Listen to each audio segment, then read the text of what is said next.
மு.க. ஸ்டாலினை காலி செய்த சேகர் பாபு, துர்கா ஸ்டாலினுக்கு சென்ற ரிப்போர்ட்.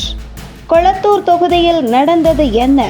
நடந்து முடிந்த சட்டசபை தேர்தலில் திமுக வரலாறு காணாத மிகப்பெரிய படுதோல்வியை சந்தித்திருக்கிறது. இதில் குறிப்பாக முன்னாள் முதலமைச்சர் மு.க. ஸ்டாலின் தனது சொந்த தொகுதியான கொளத்தூர் தொகுதியிலேயே படுதோல்வியை சந்தித்திருக்கிறார்.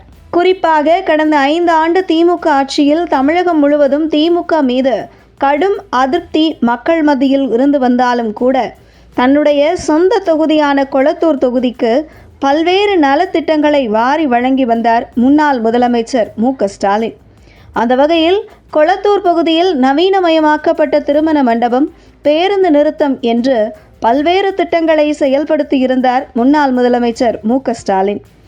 இந்த நிலையில் எப்படியும் எளிதாக வெற்றி பெற்று வருவார் என்று எதிர்பார்த்த நிலையில் ஒரு சாதாரண தாவேக வேட்பாளரிடம் படுதோல்வியை சந்தித்திருக்கிறார் முன்னாள் முதலமைச்சர் மு.க. ஸ்டாலின். இப்படி ஒரு சூழலில் சென்னை எங்கள் கோட்டை என்று கொக்கரித்து இருந்த திமுகவிற்கு பலத்த அடியை கொடுக்கும் வகையில் சென்னையில் தாவேக மிகப்பெரிய வெற்றியை பெற்றிருக்கிறது.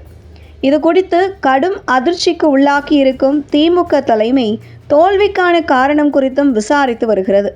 இந்த நிலையில் முன்னாள் முதலமைச்சர் மு.க. ஸ்டாலின் தோல்வி குறித்து அவருடைய மனைவி துர்கா ஸ்டாலின் சமீபத்தில் விசாரணை நடத்தியிருக்கிறார். இதில் பல திடுக்கிடும் தகவல் அவருக்கு தெரிய வந்திருக்கிறது. குறிப்பாக மு.க. ஸ்டாலினுக்கு மாதம் ஒருமுறை உளவுத்துறை ரிப்போர்ட் மற்றும் IAS, IPS அதிகாரிகளின் ரிப்போர்ட், கொளத்தூர் தொகுதி குறித்தும் ஒட்டுமொத்த தமிழ்நாடு குறித்த தேர்தல் நிலவரம் குறித்தும் சென்றிருக்கிறது. அப்போது முதல்வராக இருந்த மு.க. ஸ்டாலினுக்கு அனைத்துமே தவறான தகவல்களாகவே சென்றிருக்கிறது.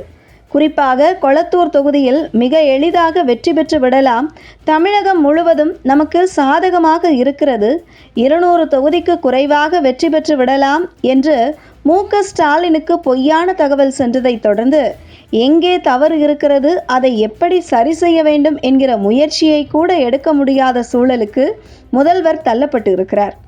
ஆனால் சென்னை மற்றும் கொளத்தூர் தொகுதி குறித்து தவறான தகவலை கொடுக்க வேண்டாம், நல்லா இருக்கு என்றே கொடுங்கள், தவறான தகவலை கொடுத்தால் தன்னுடைய பெயர் கெட்டுவிடும் என்று சேகர் பாபு அங்கே ரிப்போர்ட் சமர்ப்பிக்கும் ஆட்கள் மூலம் மு.க. ஸ்டாலினை ஏமாற்றி இருக்கிறார் என்று கூறப்படுகிறது.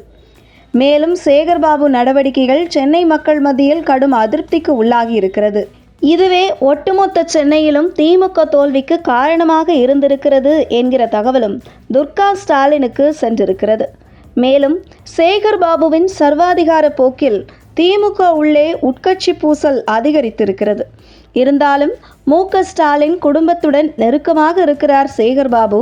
அதனால் அவரை தலைமையிடம் புகார் கொடுத்தால் நம்மை காலி செய்து விடுவார் என்கிற அச்சத்தில் யாரும் சேகர் பாபு குறித்து புகார் கொடுக்கவில்லை.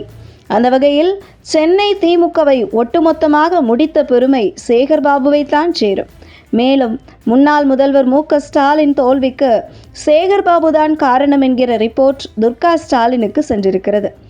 மேலும் பலரும் அதிமுகவில் இருந்து வந்த சேகர் பாபுவுக்கு கொடுத்த முக்கியத்துவம்தான் திமுக சரிவுக்கு காரணம் என்றும் துர்கா ஸ்டாலினிடம் தெரிவித்திருக்கிறார்கள் என தகவல் வெளியாகியுள்ளது.